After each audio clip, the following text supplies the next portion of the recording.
Hola! Good day, April Yvette Thompson here from the Dream Unlocked Badass Writer.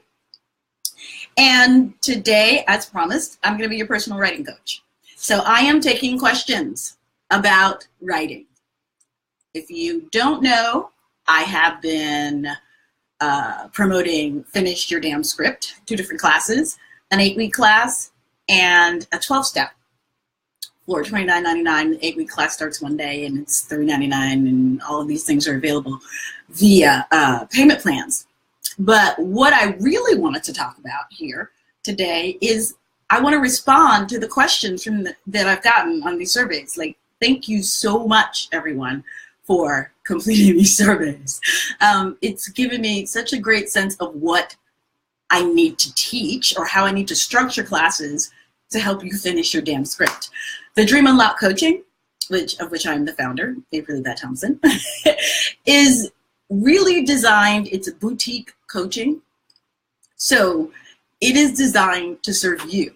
So I build classes based on what you ask me you want to learn. This is not just, oh, I think you should learn this. So if I don't have your feedback, I can't build free classes, free video tutorials, blog posts, newsletters, all of which you can sign up for at the Dream Unlocked, all one word, thedreamunlocked.com. And you will get free newsletters every month. And you will get video tutorials once a week. And it's a lot of exciting things going on. And a free invitation to our private Facebook group where people are interacting and talking about what they're struggling with as writers and getting feedback. The survey, if you want to fill it out and I answer your question directly, you can do that too.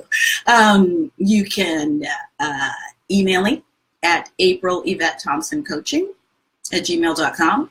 You can go to thedreamunlocked.com. I'll leave the links here. And you can sign up. And when you sign up, you'll get a welcome letter. And you can always respond to every newsletter you get from me with questions. We're always there. If you go to thedreamunlocked.com, there is a link at the top of the page that says, got questions? Email us. We are always open and available to responding, and we will get back to you within 24 hours with whatever your questions were. I had a great conversation with Mike the other day. He responded to one of my emails about something he was struggling with his script, that he really couldn't move towards the climax properly. And I was like, well, have you looked at your inciting incident? And he was like, I think it's strong. I was like, well, track back. Look at the inciting incident, and then say to me, what, and the inciting incident in this case is, what starts your story being told? What is the moment before the first line of your story? And a great example of this is procedural dramas like Law and Order, NCIS, even Grey's Anatomy. All the hour-long dramas have a formula. Even Bull on CBS, which I just got started on. All of these series have a formula, right? Because guess what? They got an hour that they're on TV, right? 25 minutes of that is commercials. So if somebody died, you have exactly 4 seconds after the commercial break, somebody's got to come back. You've got to sustain the climax. You've got to sustain the, oh my God, what's going to happen next? And what if somebody just joined the show? Every time a character speaks in a procedural drama, you have to pull them back into the story. You don't have a lot of time. 35 minutes is not a lot of time, especially when you have commercial breaks. So this is something that all writers have to remember, right? We have a society where you have Netflix, Amazon, Hulu, on demand, thousands and thousands of content, thousands and thousands of channels where people can get content, right? If you don't capture them in the first 10 minutes, it's over, right? That's what the writer is dealing with. So the inciting incident has to be high stakes. It has to be something that I need to know the answer to. And knowing your inciting incident, the thing that's causing you to tell this story, answers one of the biggest questions that I keep getting over and over again. How do you get started? How do you get started? How do you get started? You get started by writing something that happened. It's actually really just that simple. What happened, right? When you go to Facebook and you're mad about something, first you tell people what happened. This man went ballistic on the Long Island Railroad, hurling racial slurs at this woman who was talking on the phone, but it wasn't the quiet car. That's the inciting incident. Now tell me what happened and why we're here today talking about it. Okay? I sent out an amazing how to get started exercise in my newsletters, which you should sign up for at thedreamunlocked.com.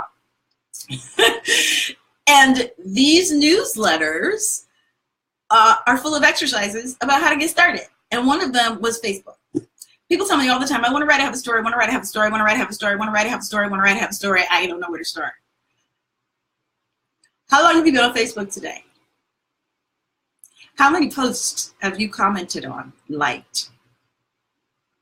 Why did you comment or like them? Why? Because they pissed you off. Because something happened. There was an inciting incident that you felt compelled to respond to with your own unique point of view. If it makes you laugh, if it makes you cry, if it makes you pissed off, it's action. It's a problem. It's a conflict that you care about. Write about it. I gave this exercise where I told people go to their wall on Facebook and then click on activity. In activity, you can see every comment you've ever made. You can see every like. You can see everything that you have interacted with on Facebook. You can see all of your comments in one place. If you cut and paste all of those comments into a piece of paper, a document, an email, you'd have at least 5 pages of writing. You've been writing. That's writing. Putting it together in a form, is it going to be a solo show? Is it going to be stand-up? Is it going to be a web series? Is it going to be, that's irrelevant. When you start writing, don't worry about what it's going to be. Focus on writing. Don't ever edit. Edit is the reason people have writer's block. Writer's block is a fiction. I am here to tell you right now that writer's block is a fiction.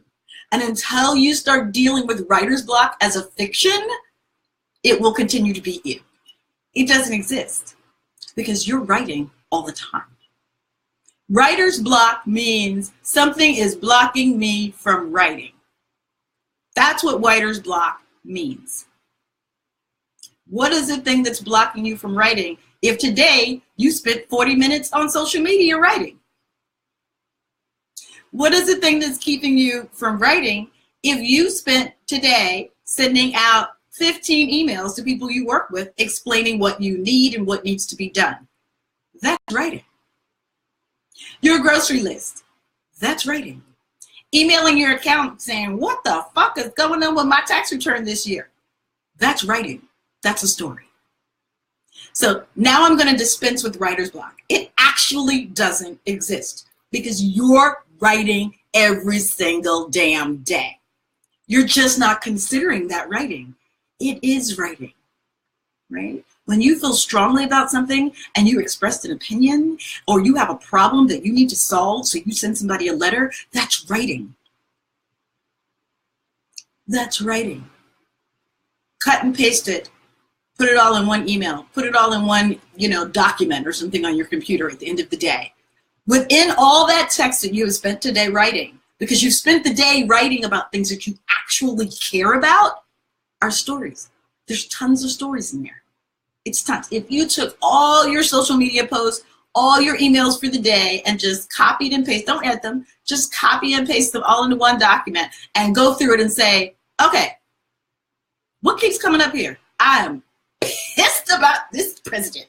I am pissed about taxes.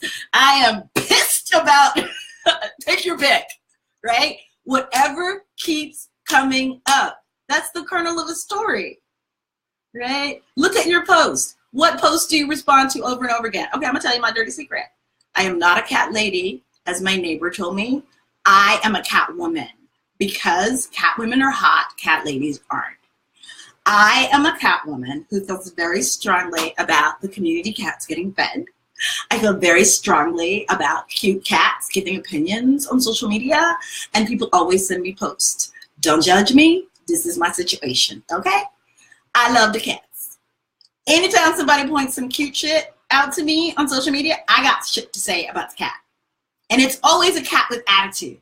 It's always a cat. If you go to my page, April Yvette Thompson on Facebook, maybe I'll post it here so you guys can see it. It's a cat going, this is how I feel about this. and then things pop up. Money, and the cat goes, psh. Gossip, and the cat goes, psh. Bills, psh. Bullshit, psh. I love it, right? Okay, I'm going to share this with you guys, so stick around. Afterwards, I'm going to post it on the Badass Writers page. I could write ad nauseum about that cat. I watch that video 3 times a day. 3 times a day. I could write a monologue today about what that cat would be saying. That's writing.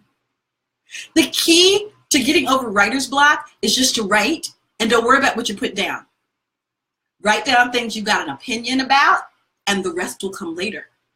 For God's sakes, people spend thousands of dollars hiring editors. Mark Twain just sat around and talked, hired a secretary to record everything he said, and then at the end of the year, he looked at it, had her outline it, and then he looked at it and went, okay, there's the book. That's writing. Anything you feel strongly about, that's writing. Hi, Tony. Somebody got some questions? Okay, I'm trying to figure out how this thing works. Like, if you ask me a question, how do I answer? Okay, cool. So send me a question, I'll answer. But the big one was about how you get started and about writer's block.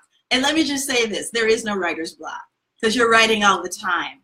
You're just not making yourself consciously aware of it because you think writing has to be, I have to go to this quiet place. And in this quiet place, things will come to me and the muse will speak to me and I will have amazing ideas.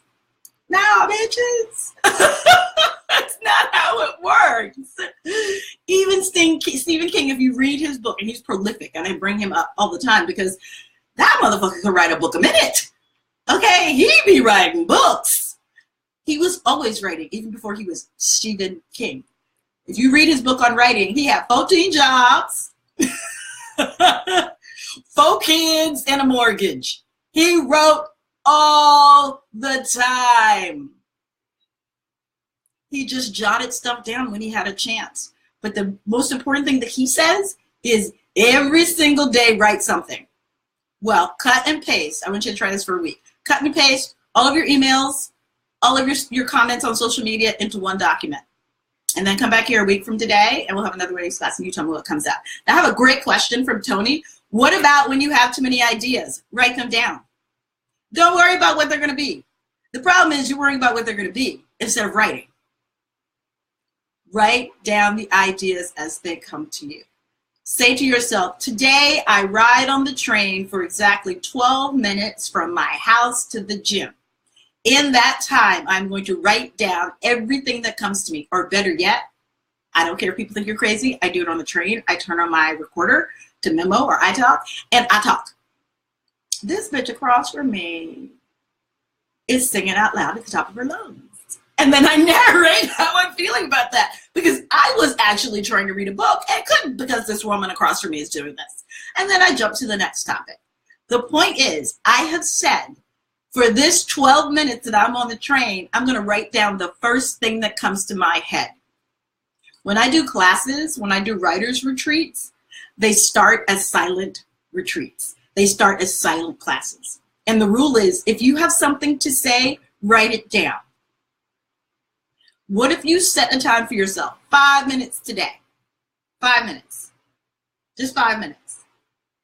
And everything that came into your head, you just wrote down. What would that be like? Or better yet, I love recording for people who feel like I don't have time to write, Record it. You're not going to go back and listen to the recordings.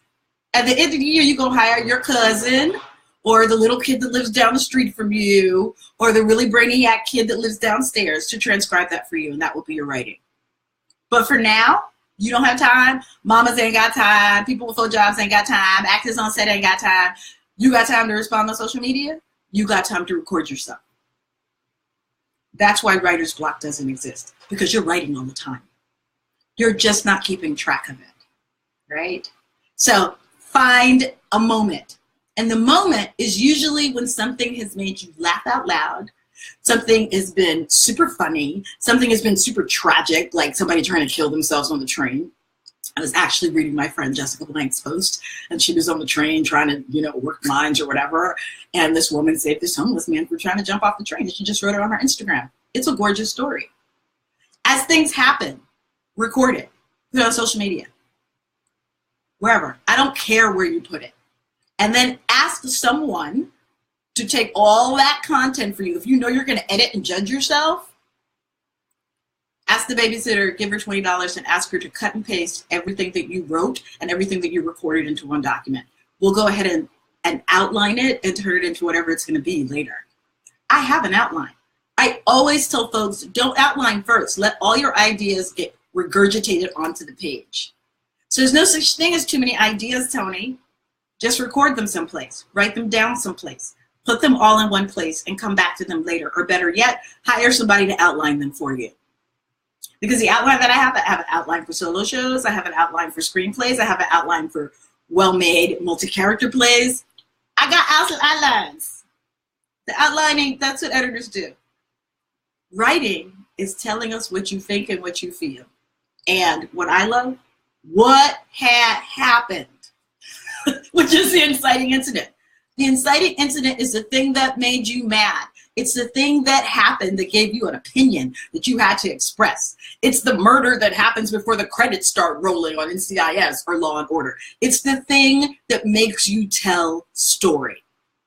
And every time you post on social media and you have an opinion about something and then you don't hold on to that somewhere, you've been writing and you just threw your writing away. That's your writing. We need to get out of this idea that writing is going someplace special and typing to the computer, right? Zora Neale Hurston has thousands and thousands and thousands and thousands and thousands of stories. You know where she got those stories? Sitting outside of her little house in Florida. What is that? Evanston, Florida? I think I'm getting the name of it wrong. But there's pictures of her sitting in front of her little cottage, snapping peas into a bucket and talking to people. And she just recorded those stories. Brer Rabbit and all these amazing stories. They're amazing stories. That was just people sitting around, shucking corn, snapping peas, and preparing dinner. Story is how we communicate naturally. It's why you pay attention. I've told you at least 8 stories since we started here, and it's only been 17 minutes, right? If you allow yourself to speak your truth without judging it, and then you record that somewhere, that is writing. And that's how you start. You just take everything that you've been saying and doing, record it, cut and paste it, copy it, write it down, and put it all in one place. And a month from now, you'll have at least 500 pages. Which then you can say, April, I have 500 pages of me doing my opinion. Can you now send me the outline? Let me put this stuff in an outline format. And I'll go, sure, great. That's what I gave Mike, who asked me about his script in the surveys. He said, I have a great idea and I have a first draft, but I don't think that the climax is happening. And I said, go back to the inciting incident. What makes the story start? What had happened? And then look at the 6 things that happen after you introduce the inciting incident. So there was a murder and the little boy found the body. The little boy is now our hero, okay? The little boy is our hero. I need you then to create 6 plot points that involve that little boy learning something new about the murder, something that he has to solve. Inciting incident, 6 things, which are plot points, 6 things that happen, 6 problems after the inciting incident, and you have a story. That's it. That's when you have a draft already, right? And that's what he asked me. He was like, oh, I think that solves the whole problem of the script. I was like, yeah! What had happened? What are the 6 problems of resolving it? Great. So how do you turn off the judge, the inner critic? Easier said than done, especially when sharing really personal stories. Well, first of all, you share your personal stories in a safe space. When I have writing clients or writing classes, my classes are never more than 4 to 8 people. Even that's a lot for a writing class. Sexy writing classes are like 4 people, sometimes 6. We have a bond with each other that we don't share that information, right? And I give my writing clients time during the week where they have to meet with each other and share story. And it was a great exercise that we had last year when people had no scripts at all. And I was like, well, what do you want to write about? And they're like, I want to write about this homeless woman. I was like, what's her name? And she's like this. And I was like, oh, this woman was like, oh, well, I want to write about this woman who starts her own blog series. And I was like, what's her name? And she said, great. I was like, okay, so after class today, the 2 of you set up a time to talk this week and record it on Zoom or record it on your phone. And I want you to talk to each other as those characters and introduce yourselves. What came out of that was amazing. They were forced to become the two characters that they wanted to write about, meet a complete stranger in a coffee shop, and tell them what their problems were. Okay? This was the exercise. Send me raw content. The best way to turn off your inner critic, well, what you've been doing so far, and I'm assuming is not being in a class, is trying to sit at your desk and write, Tony. Can you respond and tell me if that is true? I will tell you the story of how I wrote my first 2 plays, and I had never written a play in my entire life. Liberty City, my first play got produced off Broadway. I had never written a play. That play happened because I had a party and I invited 6 playwrights, Pia Corcoran, Heather Raffo, a bunch of powerhouse actresses, Zainab Jah, playwright Jessica Blank, and Tamala Woodard, a director. And everybody had to bring a story to share, and ice cream or wine, because it was my birthday. These are priorities.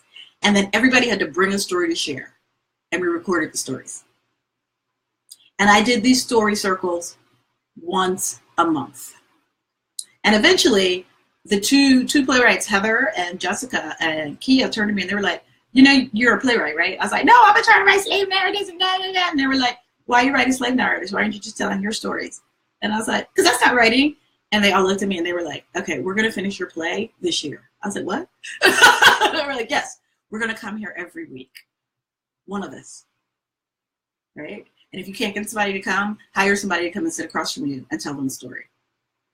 I needed that structure. And here's what I've learned. If you got lots of ideas and you've been sitting at home trying to do it by yourself, now would be the time to get in a class or hire a coach. Because the definition of insanity is doing the same thing over and over again and expecting a different result. All right? If you've never written a book, if you've never written a play, if you've never written a screenplay, get someone who has to guide you step by step. It's just that simple. When I wanted to learn how to work on camera, I hired a coach. And I ate black beans and rice for a year. When I wanted to learn how to write a play, I co-wrote with another writer, and we spent weekends going to a space, paying for it, and rehearsing by me sitting there talking and recording. And then we split the proceeds when the play got produced. One way or another, you're going to pay to learn a skill. So pay for it. Otherwise, you'll spend 20 years trying to do what you could do in 2 or 3 years. Okay? So the first thing I had to realize is that the way I talked and what I felt about things was story. The second piece is that story needs an audience. And that audience can be your coach, or it can be mentors. It has to be somebody who's done what you want to do. And that's always my barometer for who I choose as mentors and friends. First of all, because women have so much envy with each other, this is sort of ridiculous. I always choose to have friends who are prettier, richer, and have more things going on than me. That way, we're guaranteed that they never feel jealous of me, and then I can learn how they got prettier, richer, husbands, children, right? Choose to be around people who have more than you. First of all, that's it. And then somewhere down the road, your mentors become personal friends, right? Most of my clients who've worked with me for a long time are now personal friends.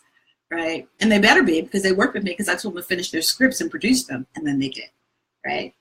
That's what I do at the Dream Unlocked. We stop talking about it, and we finish it.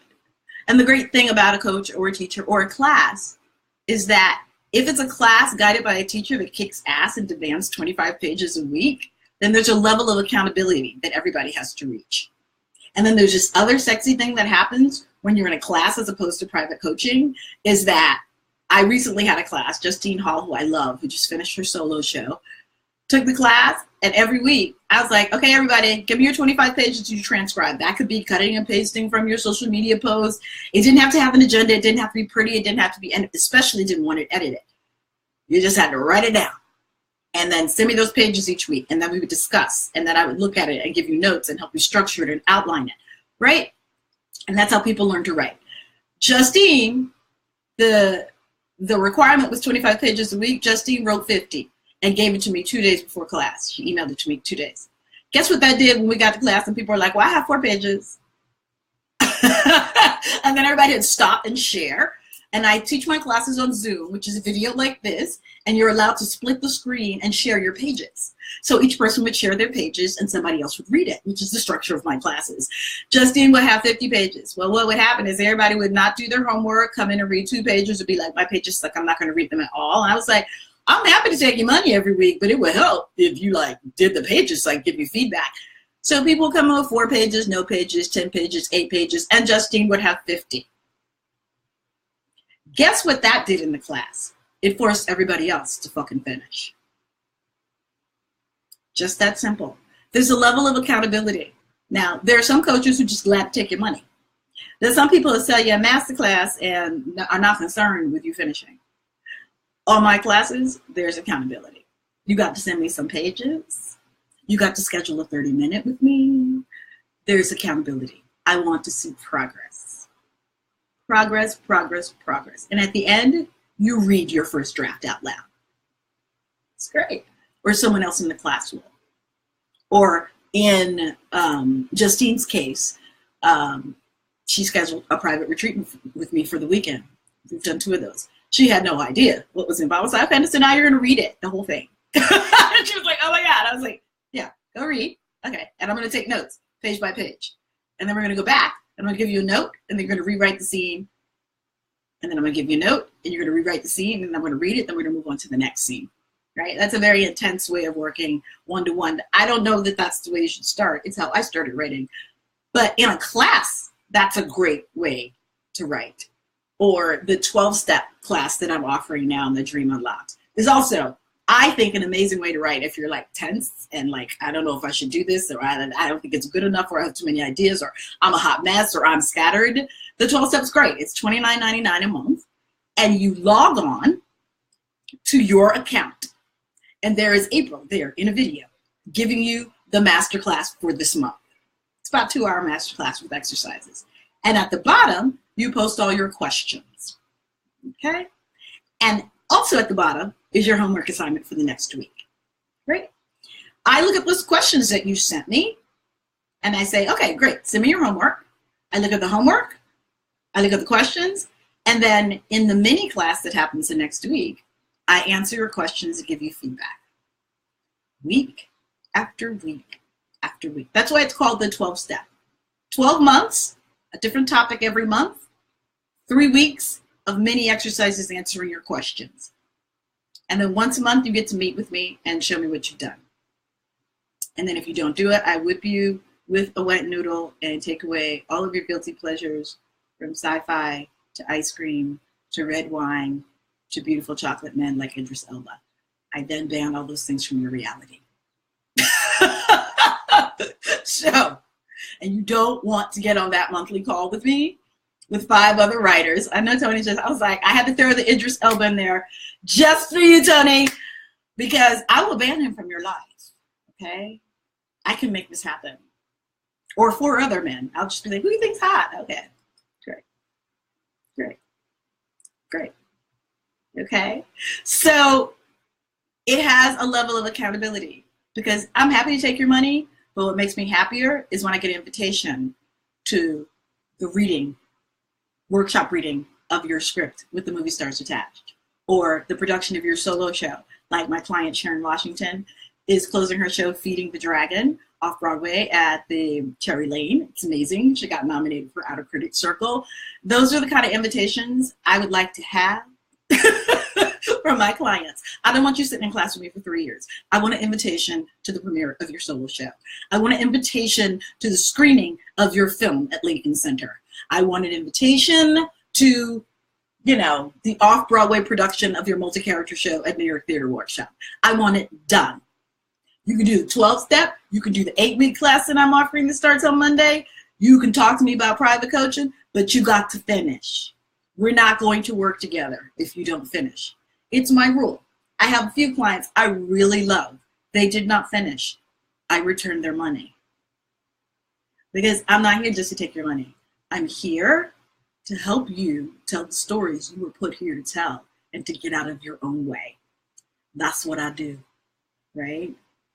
And my specialty are actors, artists turned writers who are telling the story of their journey. Those are the people I love. So that's what I got, people.